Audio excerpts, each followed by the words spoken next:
Boa noite. Boa noite a todos, administradores e aqueles que se interessam pela área de perícia. Boa noite aos internautas que nos acompanham. Estamos aqui mais uma vez em nome do presidente do CRA do Rio de Janeiro, administrador Leocídio Alpay, para receber o administrador Cláudio Ramos. Ele na verdade, seu registro original é no Espírito Santo, tem seu registro secundário aqui na nossa região, com muita felicidade. E eu queria agradecer a ele estar aqui, porque ele vem aqui, na verdade, está lançando o livro dele. É um livro e-book, tecnologia que a gente vive, e a gente está com muita honra recebendo. A comissão de perícia do Federal, da qual eu tenho a honra de ser o coordenador, fica honrado de ver essas coisas acontecendo em todo o nosso Brasil. Nós temos alguns eventos para esse segundo semestre que irão acontecer ainda até novembro, e aí é importante. E é importante que o profissional de administração, a gente estava conversando antes, batendo papo, é importante que o profissional de administração descubra essa área. Existe uma profissão que ela ocupa 75% ou mais das perícias. E aí não é porque ela está invadindo a nossa área de trabalho, é porque nós estamos deixando de ocupar. E espaço vazio, eu costumo repetir sempre aqui, ele não existe espaço vazio, ele precisa ser ocupado por alguém. E que seja ocupado pelos administradores. Agora, para que você possa atuar em várias áreas que a gente conhece, e em especial da perícia, que a gente está conversando dela aqui agora, você precisa não só ter vontade nem desejo, você precisa ter competência, você precisa se aperfeiçoar, você precisa estudar, você precisa ser o melhor naquela área. A gente costuma dizer, o Cláudio também falou sobre isso, que você não precisa só conhecer bem a área que você quer ser perito. Você precisa ser ótimo. Até porque o documento que você prepara na perícia, ele é a base que será utilizado pelo magistrado para a sua decisão. Então, pare e avalie o grau de responsabilidade. É uma área forte, uma área aberta, uma área que necessita de profissionais. Agora, depende de nós, profissionais, sermos os melhores. Eu desejo a vocês, descubra essa área, venham conversar conosco, ou no CRA do seu estado, já que a gente está online, e vamos fortalecer esse novo modo de dizer, novo para nós que nos mexemos, mas um mercado de trabalho já existente há algum tempo. É uma necessidade do Poder Judiciário, é uma necessidade de mercado. Então, vamos usar esse mercado aí. Ok? E aí, vou passar aqui para o nosso administrador Cláudio, agradecendo a ele mais uma vez estar aqui, em nome da diretoria e do nosso Conselho Regional de Administração do Rio de Janeiro, e desejar a ele sucesso nesse seu livro aí, que a gente possa ter vários outros acontecendo por aí. Seja bem-vindo. A tribuna é sua. Obrigado.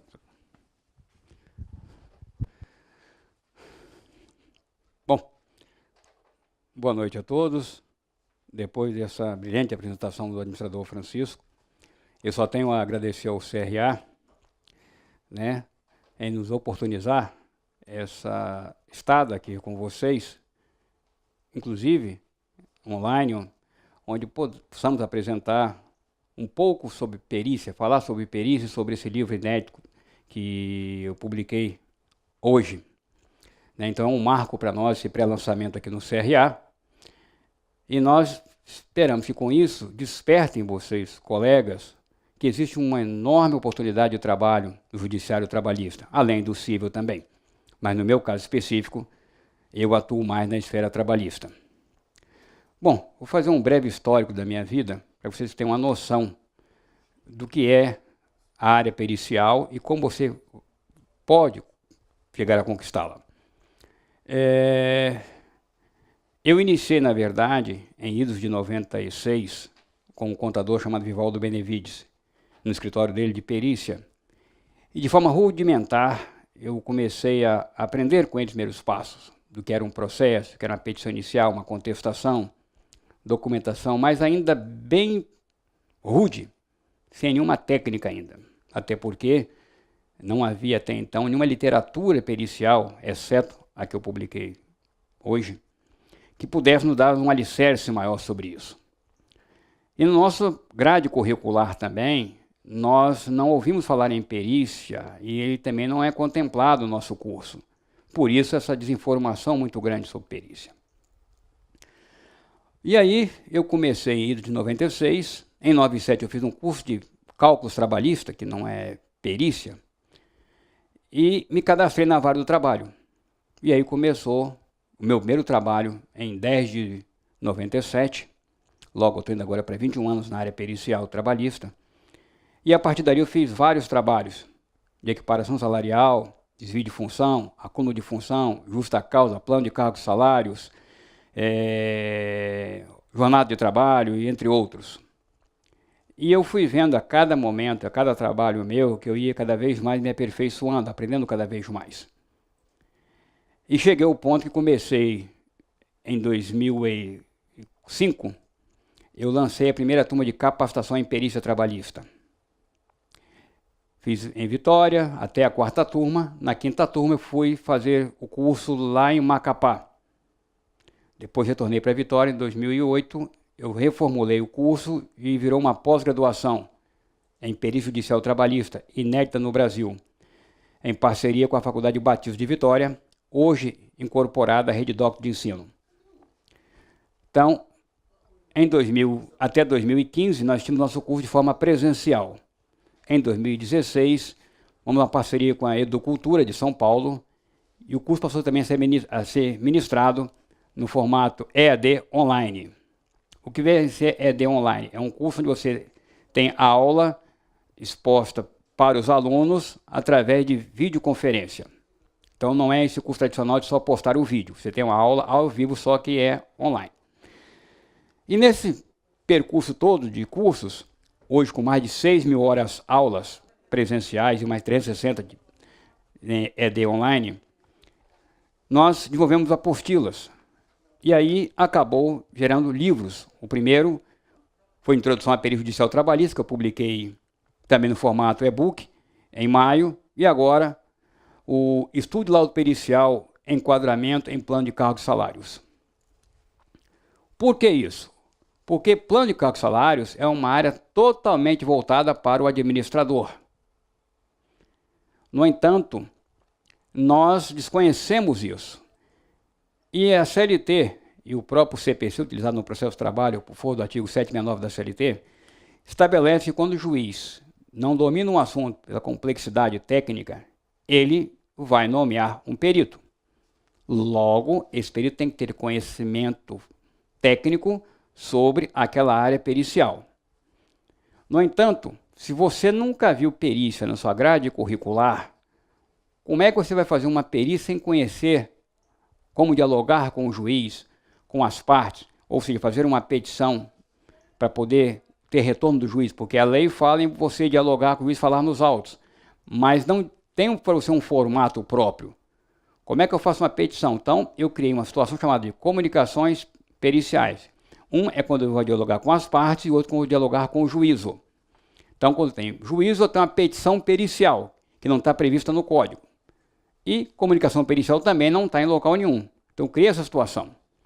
E no caso do plano de cargos e salários nosso, depois de ter feito várias perícias, eu fiz um apanhado de informações e escrevi essa literatura para poder vir suprir essa lacuna existente no mercado.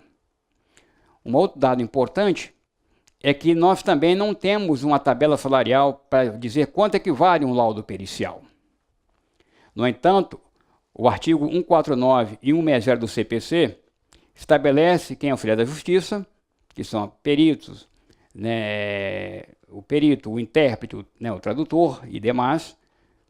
E lá estabelece que o administrador e o depositário perceberá sua remuneração com base na complexidade e no tempo de sua execução. Então, o juízo, quando vai valorar a sua perícia, vai ver o que você deu de resultado para a justiça, o que você realmente fez em seu laudo pericial. De que forma? Se você deu resultado satisfatório, explorou tecnicamente para que ele possa realmente se convencer que ele tem razão, se é o autor ou se é o réu. E isso é a grande dificuldade nossa.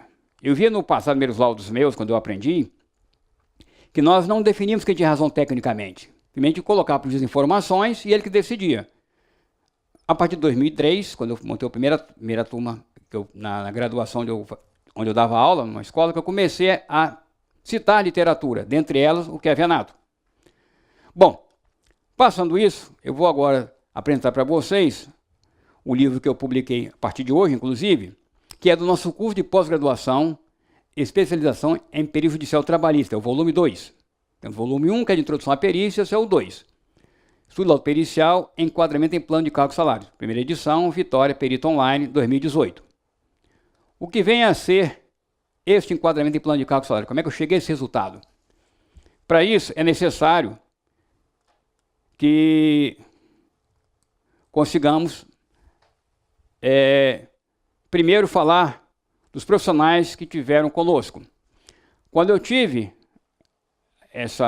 a ideia de fazer o livro, de escrever o livro, eu sabia qual era o tema, que eu precisava explorar, mas tinha que construir primeiro uma petição inicial, documentos, depois fazer uma peça contestatória do réu e ainda documentação, e usar todo o rito da justiça trabalhista.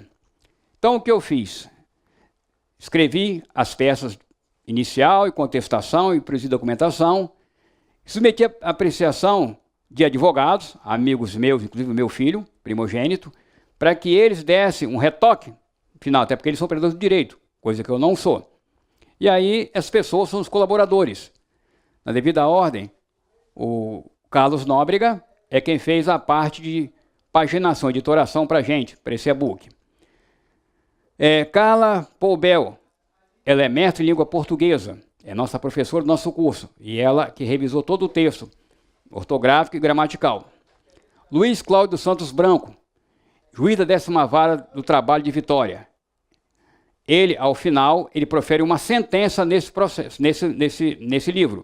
O que vem a ser isso? Esse livro ele tem petição inicial, documentação, respostas, deferimento da perícia, quesitos, o laudo pericial e uma sentença. É uma coisa inédita no Brasil. É um processo, na verdade, que eu transformei num livro. Eu escrevi um processo e virou um livro.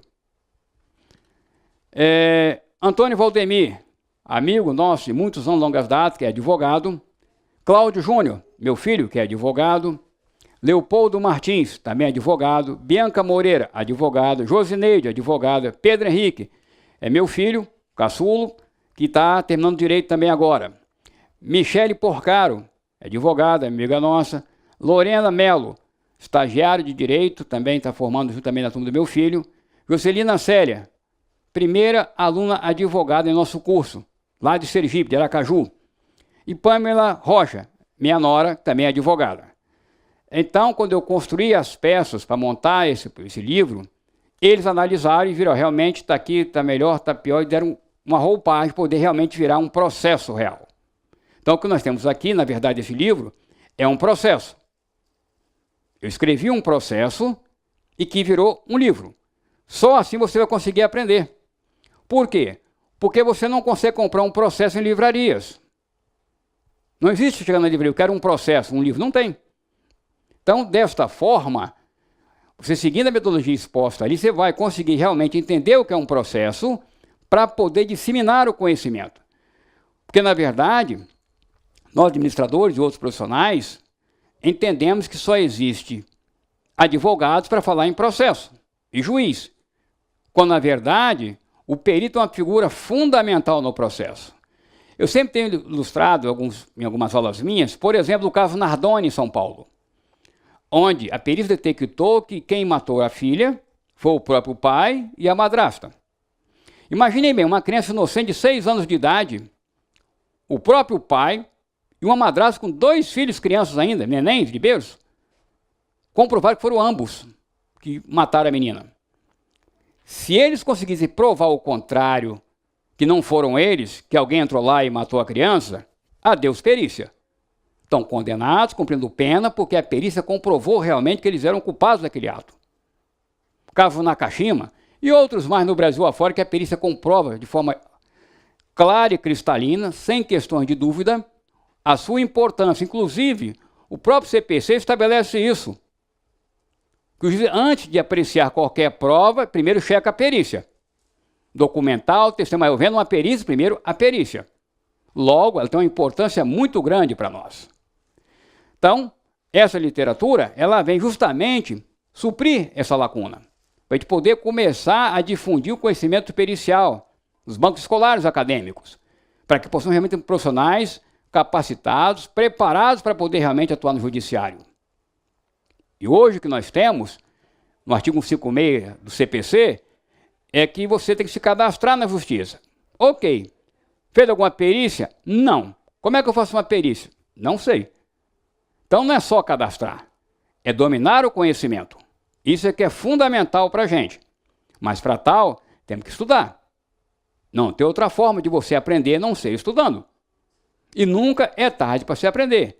Eu, quando faço uma perícia, eu também estou estudando. Estou ali aprendendo uma petição inicial, contestação, o que é um fato controverso. Isso é que é fundamental para entender. O que é um fato controverso? Que eu fui aprender com o Dr. Luiz Cláudio Santos Branco, juiz da 10ª Vara de Vitória.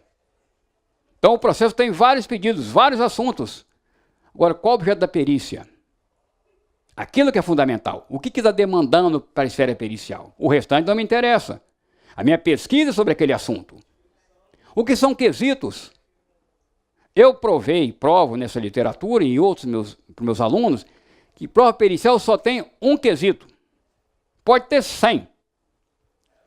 É simples. Quem tem razão tecnicamente? O autor ou o réu? E vou encontrar vários quesitos que não servem para auxiliar em nada. Quadro de admissão do autor. Não vai servir para nada. Quadro de demissão. Para nada serve. Então, o fundamental é o fato controverso que está sendo demandado entre ambos. Por quê? Porque o autor tem as suas alegações e o réu rechaça as alegações dele, rebate de forma veemente.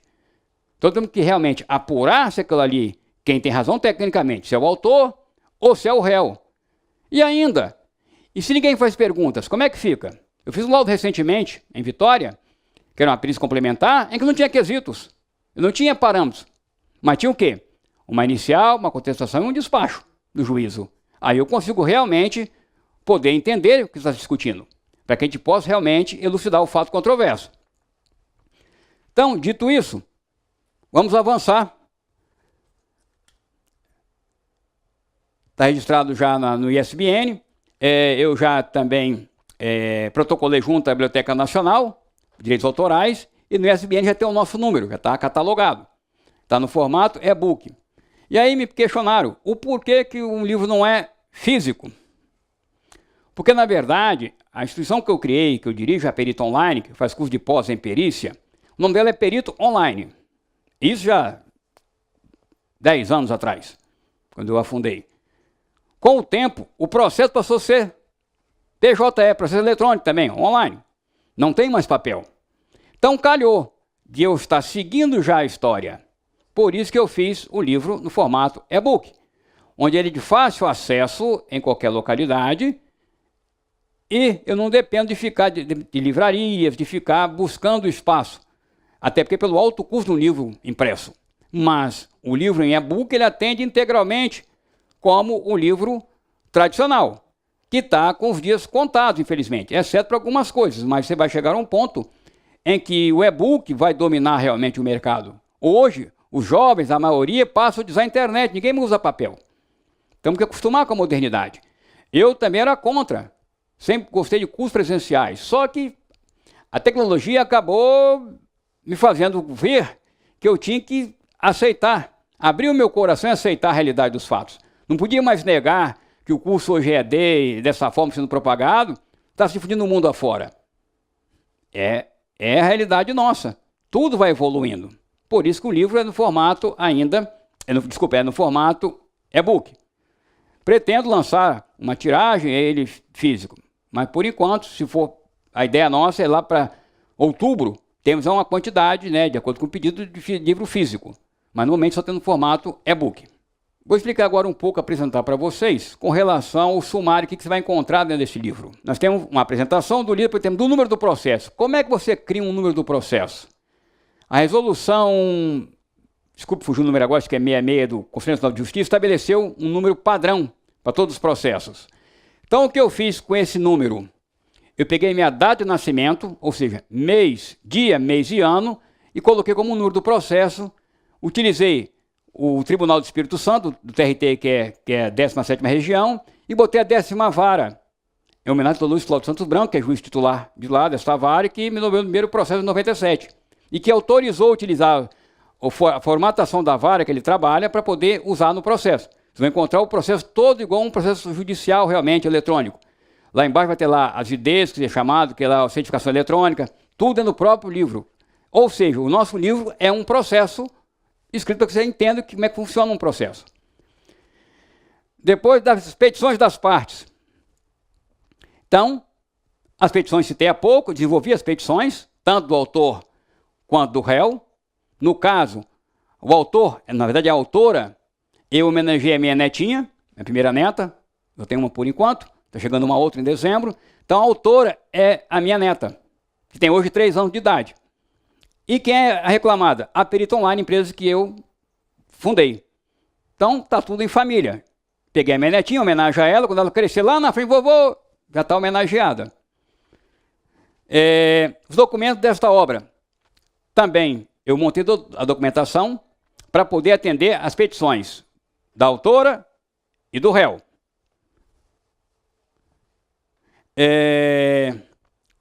A parte importante também da metodologia aplicada na elaboração do laudo pericial. Qual foi o método que eu utilizei? Eu aprendi lá atrás com o Valdo Benevides, quando eu iniciei carreira, o processo não era físico. Como é que nós fazíamos? Você lia o processo, a petição, e encontrava alguma informação importante. Nós não podíamos riscar o processo. Então o que a gente fazia? Dobrava, fazia uma orelha na folha e marcava ali, porque eu sabia que ele estava algo importante. E depois a gente pegava num papel e escrevia, ó, na folha tal tem isso aqui. Então, a metodologia que eu utilizei, eu citei por 4 etapas. Então eu vou ler a petição inicial e vou pegar uma folha dessas pautada e vou dizer onde cada folha tem isso e qual é a ideia correspondente. Por quê? É um endereço. É o seu endereço. Quando eu quero encontrar alguém, eu pego o nome da rua, né? Pego o bairro, lá, o CEP e vou encontrar você em algum lugar. É o nosso caso aqui. Então, lá eu digo claramente, na petição inicial, nas folhas tais de tal, eu vou encontrar tal informação. É o meio de você ir limpando o processo, para evitar de ler coisas inúteis. Um processo pode ter 1, 2, 5 volumes, e isso transformado em páginas. Um volume de processo tem 200 folhas. Se você botar num processo agora com 1000 folhas, seriam 5 volumes. Em 1000 folhas, tem muita coisa para nós, perito não serve para nada. Serve para os advogados, para o juízo. Para nós não serve. Então, desta forma, eu vou limpando ali. Petição inicial tem tais que me interessam. Eu vou marcar já. Por quê? Como ele é um processo eletrônico, eu vou marcar que na folha tal, vou lá e clico no computador e vai para aquela folha direto. Aí eu vou encontrar aquela informação. Mas eu tenho que ler toda a petição primeiro, para poder entender onde é que eu vou buscar aquela informação. E marcá-la. Documentação também da inicial, da exordial, que é chamada peça vestibular. Interessante, né? Você vai pegar um processo, meio jurídico, eles falam petição inicial, exordial, peça vestibular, peça introdutória. São vários sinônimos que nós, administradores e outros, não conhecemos. Então ali eu demonstro o que é, para você poder ter um vocabulário próprio, poder entender como é que funciona essa questão. Depois, eu também fui lá na petição de defesa, resposta do réu, e analisei cada ponto contestado respeitante ao fato controverso. O que realmente estão discutindo, para entender o objeto da perícia. Neste caso aqui, é o enquadramento da autora no plano de cálculo salário da empresa. Ela discorda que ela está enquadrada de forma incorreta. E aí ela quer uma perícia saber se está correto ou se está incorreto o que ela fez, o trabalho dela. E aí é que entra o perito. Então a metodologia aqui que eu empreguei é nesse sentido.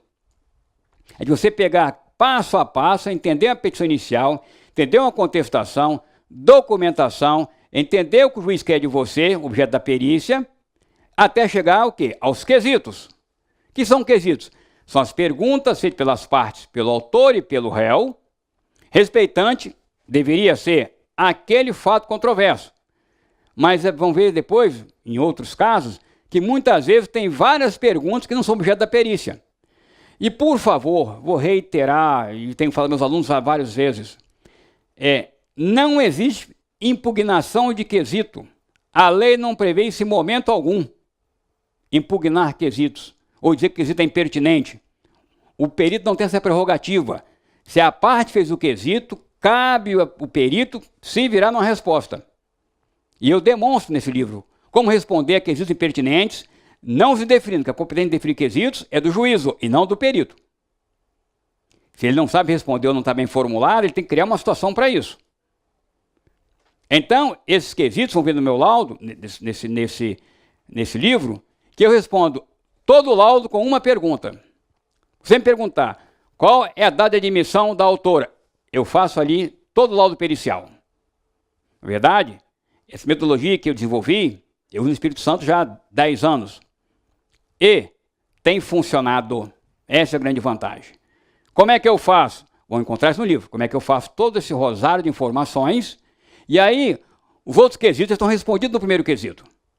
Me perguntou qual a data de admissão, eu faço o laudo, em cima daquele quesito. Tem uma técnica que eu desenvolvi para poder realmente ficar mais fácil o juiz entender, bem como as partes, os advogados. Eu relato tudo num quesito só. E ali faço uma conclusão. E, por favor, toda perícia tem que ter uma conclusão positiva ou negativa para o autor ou para o réu. Não se pode deixar de concluir. É competência do perito decidir tecnicamente quem tem razão. Eu sempre digo que o perito dá uma sentença técnica e o juiz uma sentença jurídica. Porque ele utiliza o laudo para fundamentar sua sentença. Que é o caso aqui. Ele pega, segundo o perito, opa, não foi o juiz que disse, quem disse foi o perito. Ele se convenceu realmente que aquilo ali está de acordo com o que ele entende. Então essa é a grande vantagem. Por isso que eu não posso cobrar honorários periciais bagatelas. Por quê? Porque o juiz tem sua remuneração X, eu não sei quanto é. Os advogados também. E o perito, que dá a solução para o caso, tem o seu valor. Logo, tem que ser bem remunerado também. Mas é o que eu falei para vocês, a questão é você fundamentar para poder cobrar honorários também do seu trabalho. É que nós não sabemos como fazê-lo. Na minha obra, na antecessora, lá tem claramente como você cobrar honorários periciais. Isso por dia, por trabalho, pelo que você quiser. Mas são 21 anos agora que eu tenho de praia, então já fui testando para funcionar e tem funcionado. Aí vem declaração de pobreza, tem no processo, procuração das partes da reclamada, revisão de contrato de trabalho, decisão de cargos na lista de negócio administrativo. Então, tudo isso aqui, em cada folha dessa do livro, ela tem a sua correspondente informação lá. Então, eu montei o processo baseado nisso. Em cada tópico desse, do sumário, você vai encontrar o documento pertinente. Então, depois temos lá notificação pelo juízo do trabalho, certidão de expedição, petição reclamada de habilitação de seus advogados no processo. Ou seja, vocês podem notar que eu faço passo a passo como funciona um processo. É uma receita de bolo. Eu não sei fazer bolo. Mas se eu pegar uma receita que diz lá, você bota um copo de leite, pega lá o preparado lá da empresa lá, que fornece, a Nestlé, por exemplo, bota um copo de leite, bota lá um ovo, bate no liquidificador, na batedeira, e coloca no fogo meia hora, vai sair um bolo. O primeiro pode sair mais ou menos, mas no segundo, terceiro e quarto não tem erro, porque está escrito para mim o que eu tenho que fazer. Está montado o procedimento, é um remédio. Você tem que seguir as doses de acordo com o que está ali prescrito.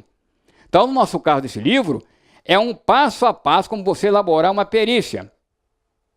Óbvio, vai ter que estudar para conhecer, para entender tecnicamente como assim se faz. Então, eu tenho o contrato social da requerida, que é da Perito Online, da empresa onde eu fundei. Lá tem um contrato social, para você conhecer, porque dentro do processo tem isso também. Aí eu peguei o nosso contrato da empresa, a primeira empresa nossa, depois eu modifiquei. Está lá o contrato nosso social, adequei a situação. Carta de preposto, o que é um preposto? Tem que ter um preposto da empresa, está lá a carta de preposto também montada. Petição de contestação da ré. E detalhe, esse livro eu homenageei todos os meus alunos desde 2005. os de capacitação do curso e de pós-graduação. Eles são citados dentro do livro. Então, lá você vai encontrar eles despachando o processo, eles como no organograma da empresa. Então, homenageei meus alunos neste livro. Então, as pessoas eles citadas me autorizaram, meus ex-alunos, estão todos citados aqui dentro. É uma forma de homenagear alguém em vida. Pior coisa é falar assim, homenageei fulano, o cara morreu. Praça fulano de tal, já foi. Não. Eu quero ter a graça de receber aquela homenagem em vida. Depois que eu morrer, não vai adiantar. Já fui. Então, o livro também é dedicado aos meus alunos. Eu uso eles para poder movimentar o processo. As datas de andamento do processo. O que eu fiz? Peguei data comemorativa de meus entes queridos e meu. Data de aniversário, data do meu casamento, data do meu irmão. Então, eu fui colocando várias datas, meus filhos, para poder o processo andar. Só que eu não teve jeito, tive que adequar uma data. Mas fora isso, dos meus pais, para poder, que cada ato processual tem uma data. Mas que data é essa? Eu peguei dos meus entes queridos e coloquei. Eu tinha que ter uma referência para botar a data. Então, assim que funcionou, até para o processo andar. Rede de empregados, relatividades, folha de ponto. Por que folha de ponto sem plano de cargos salários? Porque lá a demanda também envolve horas extras. E lá tem folha de ponto dentro do processo. Que para nós não serve para nada. Mas para vocês conhecerem como é que tem um processo, você saber eliminar, você tem que ler e entender o que não tem que ler. Então lá você vai encontrar folha de pontos, você vai encontrar lá, por exemplo, muitas vezes, acordo coletivo. Para que acordo coletivo? Nesse caso, não precisa. Mas o advogado coloca e está lá dentro. Aí você vai ler aquele calhamaço de coisa para quê? Não serve para nada. Eu, no início, colocasse uma bula de remédio, eu lia. Até entender o que é um fato controverso. Que eu só tenho que ler o que é interessante para a solução daquele litígio. O resto não é de minha competência. Eu, em uma época, por ser leigo aí na área pericial, transformei um processo de 2 volumes em 13. Porque não conhecia até que era um fato controverso. E aí falaram um monte de coisa no processo, era uma terceirização de atividade de fim, eu juntei um monte de coisa para nada, aquele calhamaço de papel. O juiz ficou bravo comigo, né? Eu juntei 2 volumes para 13. Juntei 11 volumes de papel para quê? Para nada. Por falta de conhecimento técnico. Não dominava o assunto. Então, estou bem claro, só vai ler o que é voltado para o fato controverso. O que não foi discutido entre eles, que é objeto da perícia, não é necessário o perito tomar ciência. Não é a competência dele, por exemplo, do juízo das partes. Se estão ali, eles que resolvam. Mas não serve para a gente. Comunicação de ilação de... petições pericial. Aceitando o encargo, eu tenho que dizer para o juiz que eu aceito fazer o trabalho. Tenho que fazer uma petição para o juiz, que é o diálogo do perito com o juiz através de petição. Então, petição pericial, deputado honorários também, assistente técnico. E aí é que é importante quando você fala assim, o que é uma petição pericial? Eu tenho vários tipos dela. Eu tenho uma petição de aceite do processo. Eu tenho uma petição que eu posso requerer documentação. Eu tenho uma petição para fixar, estimar honorários. Eu tenho petição para marcar diligência. Então, várias coisas que fogem à minha competência, que eu não consigo realizar, eu tenho que comunicar ao juiz para que ele tome uma providência. E outros é de minha competência. Por exemplo, quando eu marco uma diligência, de acordo com o parágrafo 3º do artigo 473 do CPC, e por algum motivo ela não é cumprida, o que eu tenho que fazer? Eu tenho um caminho a seguir pela justiça. Alguém colocou uma cadeira na minha frente que me impede de ultrapassar por essa cadeira. O que eu faço? Comunico ao juízo, para que ele tire essa cadeira da minha frente e eu possa trafegar normal. Então, colocou obstáculo, é o juízo, porque o processo é dele, não é meu. Então, eu tenho uma limitação. Por exemplo, se eu dar uma perícia em que vai requerer, por exemplo, extrato bancário. O réu vai dizer, olha, não posso ceder, sigilo bancário, está em lei federal. Mas o processo, entenda bem, o registro do extrato bancário não é para o perito, é para o processo. Se não me entrega, eu comunico ao juízo, excelência, para que eu possa prosseguir com a perícia do extrato bancário de fulano, beltrano, seja quem for. Então, cabe ao juízo notificar lá o réu, quem for, o banco, para me juntar ao processo o extrato bancário, que não é para o perito, é para ele trabalhar com as informações. Então, nós temos que conhecer muito bem para saber que você pode, que você tem de prerrogativo, que você não tem, para poder você não cometer nenhum equívoco. Então, eu tenho despacho de dilação de prazo, o prazo concedido, petição de entrega do laudo pericial. Então, eu tenho que fazer uma petição para entregar o laudo. Como é que eu faço? Eu tenho que pegar e explicar para o juiz. No início, eu fazia uma petição de entrega de laudo com 2 páginas, né, 2 folhas. Hoje eu faço com 6. Eu fundamento o porquê que eu estou cobrando aquele valor. E, por exemplo, se é a parte de escola dos meus honorários, eu tenho um remédio para isso também. Que remédio é esse? Eu não nasci perito. Nenhum de nós. Como é que funciona? Para que eu chegasse à condição de perito, eu passei por bancos escolares. Lá no primário, o colegial, 2º grau, 3º grau, ok? E mais minha experiência. Então, em tese, é em torno de 16, 17 anos de estudos. Isso tem um valor agregado ao meu conhecimento. Portanto, eu não tenho hora técnica. Eu tenho a elucidação do fato controverso de acordo com o artigo 149 e 160 do CPC. Uso a lei para amparar os meus honorários. E justifico o porquê. Então, Cláudio, quantas horas técnicas? Eu não tenho hora técnica. Eu tenho a demanda que eu sou submetido a fazer e dar solução. E se usar o meu laudo é porque ele tem valor agregado. Tem solução. Se não usar, é porque meu laudo não prestou. E pasmem, vou contar um segredo para vocês, profissional. Você pode conhecer N peritos. Eles nunca falam para você quando seu laudo deu errado. Ninguém fala que o juiz não aceitou o seu laudo. Só fala que fez 100 perícias. Quantos deram certo? Não falam. Eu já fiz perícias, quando era leigo, que o juiz não aceitou a minha perícia. Depois que eu aprendi, resolvi estudar e me dedicar e viver disso, hoje eu vivo de perícia já desde a época do curso, uns 10 anos. E aí o que aconteceu depois? Eu vi uma oportunidade de ensinar os colegas e eu me dediquei à área do ensino pericial. E aí eu mudei o meu foco. Então os laudos meus transformaram numa peça de estudo para meus alunos. Então eu faço meu laudo pensando na pessoa, o leitor, que é o meu aluno, que vai poder estudar, ou outro consulente. E aí você começa a aprimorar cada vez mais o seu trabalho para você começar realmente a mostrar a real necessidade de se aprender realmente. Então você tem que passar por um período de conhecimento, de aplicação de soluções técnicas ou até literárias, em que você tem que buscar muito conhecimento. Por exemplo, eu uso o Chiavenato, no livro dele, Gestão de Pessoas, eu uso um parágrafo do livro dele que tem 400 e poucas páginas. Mas, Cláudio, qual o parágrafo? Ah, vai lá que você vai encontrar no meu livro. Vai lá que você vai encontrar nos meus laudos. Eu estudei antes para poder saber o que parágrafo eu vou usar. Eu uso Ornelas, que é Ornelas, de perícia contábil. Eu uso o Pontes, Administração de Cargos e Salários. Eu uso Geraldo Duarte, Dicionário de Administração, que é administrador do Ceará. Então eu vou buscando, vou pincelando essas informações em literatura para fundamentar o meu laudo. Por isso que o meu laudo tem valor agregado. Pela condição que eu coloco de informações para o juiz. Por exemplo, nova para vocês. Existe em organograma, você vai encontrar, dentre outros, dois conceitos. O do Chiavenato, que estabeleceu o organograma para cargos, hierarquia de cargos. E vai encontrar no Pontes, no Duarte, hierarquia para órgãos em organograma. O que eu fiz agora? É um conceito meu. Organograma pericial.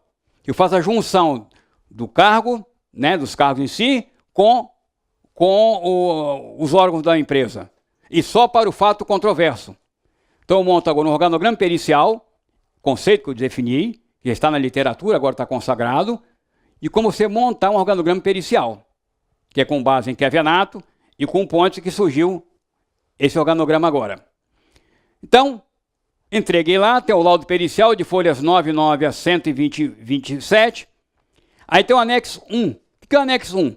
Foi todas as informações que eu mandei para as partes para poder colher informações, marcar diligência, de documentação. Tanto depois do laudo tem um anexo. Agora as informações estão registradas. Alguém vai, Cláudio, você tem termo de diligência? Eu não tenho um termo de diligência, porque a lei não mandou, não criou para nós termo de diligência. Diz que eu tenho que comunicar às partes. De que forma? A lei não diz. Então eu faço uma correspondência pericial, o nome que eu dei. Então eu vou lá e faço correspondência, encaminho por e-mail, e as partes confirmam que receberam o e-mail, comunicando os advogados. Se ela é muito extensa, eu coloco, inclusive, ela no anexo. Então vai estar depois lá no laudo. E aí tem lá também outros fragmentos, plano de cargos e salários, inscrições de cargo, de analista. Então eu tenho lá 2 anexos, nesse caso aqui, onde tem as informações, onde eu juntei, dali que eu extraí para poder ajudar a fundamentar o laudo. E pasmem, o novo CPC, Lei 13.105/2015, em seu artigo 473, estabeleceu agora pré-requisitos para você elucidar um laudo. Então tem vários tópicos que você tem que atender para poder chegar ao laudo pericial. E aí depois tem um despacho para manifestação das partes sobre a perícia, liberação de honorários. Então eu entreguei o laudo, o juiz comunica às partes, ó, o laudo está aqui. Vão se manifestar agora. Concordar, discordar. Atentem para isso, que é comum a parte se sente prejudicada, no caso, não digo prejudicada, que sente que o laudo foi contrário a ela, a parte falar em impugnação ao laudo. Atentem, que no CPC ele é bem claro, não lembro agora tanto o artigo, acho 475 alguma coisa, que entregue o laudo, as partes vão falar do laudo, mas vão pedir esclarecimentos. Esclarecer e impugnar são verbos antagônicos. Quando eu falo esclarecer, é explicar aquilo que um leigo não entende. Até porque, se as partes conhecessem perícia, não precisavam de um perito. Então, quando eu explico tecnicamente, eles podem pedir para esclarecer aqueles pontos e não impugnar. Impugnar só cabe quando for cálculo, liquidação de sentença, que é matemática. E aí está na própria CLT. Com relação à perícia para destruição processual, só cabe esclarecimentos. E detalhe, o assistente técnico indicado pelas partes também, lá diz que se o assistente técnico fizer um parecer diferente do laudo pericial, cabe ao perito esclarecer o porquê está divergente, o parecer do laudo pericial. Mas nunca, em hipótese alguma, pode o assistente técnico questionar o laudo do perito. Ele faz a peça dele, o perito faz o dele e apresenta ao juízo. E aí, se tiver divergência, ele tem que explicar o porquê que está diferente. O que ele usou, a metodologia, o que ele buscou e o resultado que ele chegou. Mas nunca, jamais, em hipótese alguma, você pode falar em impugnação em laudo pericial na fase de instrução processual. Prosseguindo, intimação das partes, para poder pedir esclarecimentos, expede honorários periciais, certidão por você receber os honorários periciais prévios, na verdade, depósito. Aí vem a petição do reclamante concordando com o laudo. Ou seja, o laudo, nesse caso, foi favorável ao reclamante, a reclamante, no caso. Então ele peticionou concordando com o laudo. E em seguida, petição da reclamada discordando do laudo. Por quê? Porque o laudo foi desfavorável à reclamada. Então, um concorda e o outro discorda do laudo. E agora, certidão para esclarecer o petitório. Agora, petição pericial, com explicações sobre as petições dos litigantes. Eu vou explicar por que o outro concordou comigo e por que o outro discordou, para que possa fundamentar. Ok? Então, eu vou esclarecer a um e a outro. No caso da autora que acolheu o meu trabalho, eu não tenho que falar que ela está certa ou errada. Se ela gostou do meu trabalho, cabe a ela aceitar e eu não manifestar sobre isso, que é a opinião dela. Já o outro que discordou, eu tenho que dizer ponto a ponto o porquê da discórdia e reverter isso. Explicar tecnicamente por que ele discordou e qual é o correto. E, por favor, um perito nunca, jamais, em hipótese alguma, pode reformar o seu laudo, exceto se ele constatar que ele cometeu equívocos. Aí ele tem que voltar atrás e modificar o que ele fez. Mas caso ele esteja seguro do que ele fez, jamais, nunca, hipótese alguma, vai poder voltar atrás. E aí depois, para a gente finalizar, intimação das partes para audiência, ato da audiência e a sentença. Ou seja, agora um juiz real, Dr. Luiz Cláudio Santos Branco, deu uma sentença nesse processo. Por isso que eu falei, é um livro inédito. Você tem uma sentença de um juiz real, da 10ª Vara do Trabalho de Vitória. Ele sentenciou com base no meu laudo pericial, ou favorável ou contrário a reclamante. E ainda, o laudo acaba na sentença, tá? E aí o que vai acontecer? Eu tenho mais 2 literaturas, uma sobre equipamento salarial, que será produzida agora em outubro ou novembro, e uma de insalubridade. E essas sentenças serão transformadas no livro de cálculo e liquidação de sentença. Vamos pegar também para o juiz real e vai designar para que o perito faça os cálculos em 3 processos. Eu de plano de cargos, o de equiparação, que vai vir também agora outubro ou novembro, e o de insalubridade. E ali eu tenho referências bibliográficas.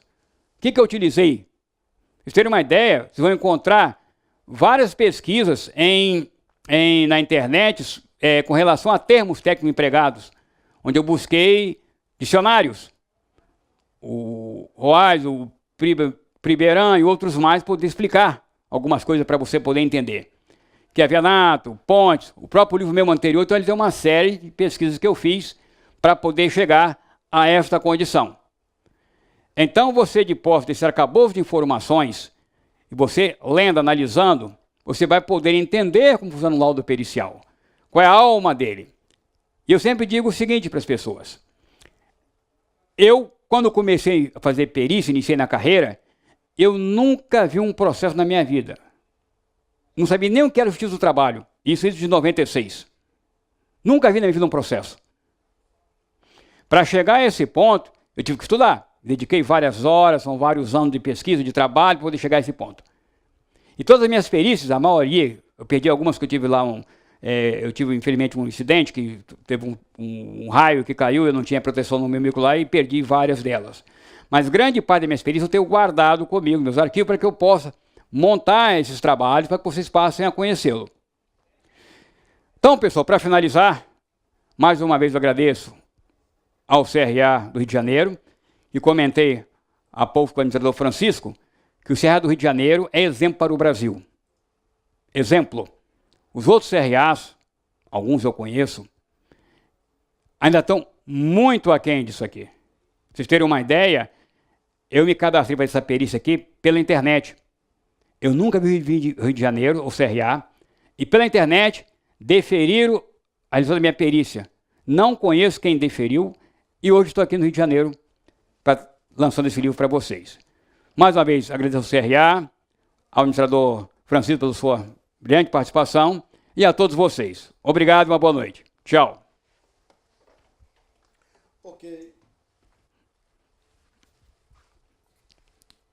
Ok. Agradecendo ao nosso administrador Cláudio, do CRA, de origem do CRA do Espírito Santo, com registro secundário aqui, pela brilhante aula que nos deu, fica aí disponibilizado para todos, mais um fortalecimento para a nossa bibliografia na área de perícia. A todos que nos assistiram, nos acompanharam, e ao administrador Cláudio, nossos agradecimentos. Não tira. E em breve teremos essa apresentação na nossa página, à disposição de qualquer um para assistir. Obrigado a todos. Em nome do presidente, administrador Leucido Elpai, encerramos aqui mais uma atividade do CRA-RJ na área de perícia. Obrigado, boa noite a todos e até a próxima.